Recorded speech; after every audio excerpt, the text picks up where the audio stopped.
शहर ने फेंका है नियाजी मंजिल में पत्थर और गेट कूदकर पहुंच गई है नियाजी मंजिल के अंदर और बचाने वाली है अपने माहिद की जान। एक छोटी सी गलती की वजह से माहिद की जान पर बनाई है वो बर्फ वाले कमरे में कैद होकर रह गया है। चोट लग गई है, जमीन पर पड़ा हुआ है बर्फ के ऊपर बेहोश और सारी बॉडी उसकी ठंडी हो चुकी है।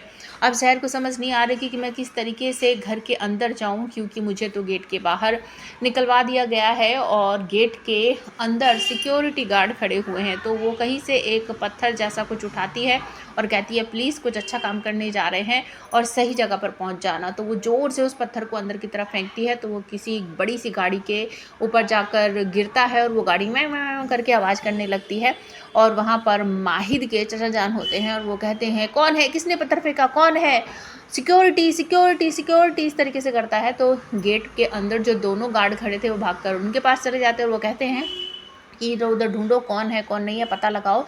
इसी समय का फ़ायदा उठाकर शहर गेट के ऊपर से कूद कर नियाजी मंजिल के अंदर पहुंच जाती है और तभी आ जाती है हुस्ना और वो अपने भाईजान से पूछने लगती है कि ये सब क्या हो रहा था, मतलब कि आप माहिद को नुकसान पहुंचाने की कोशिश कर रहे थे। तो वो कहता है नहीं, हम ऐसा कुछ नहीं कर रहे थे, हम सिर्फ कुछ दिनों के लिए अपने रास्ते से माहिद को हटाने की कोशिश कर रहे थे। तो हुस्ना कहती है अच्छा, मतलब कि माहिद के पीछे आप लोगों ने नाचने वाली छोड़ी है और कुछ अगर ऐसा जैसा आप चाहते हो वैसा नहीं हुआ तो हमारे पीछे तो कातिल ही छोड़ दोगे, हमने भी कच्ची गोलियां नहीं खेली है मियाँ, इस तरीके से वो बोलती है। और शहर मौके का फ़ायदा उठाकर उस कमरे तक पहुंच जाती है जहां उसने बंद करके रखा था माहिद को। जाकर देखती है तो वो नीचे ज़मीन पर बेहोश पड़ा है, वो उसको उठाने की कोशिश कर रही है, बॉडी बिल्कुल ठंडी हो चुकी है।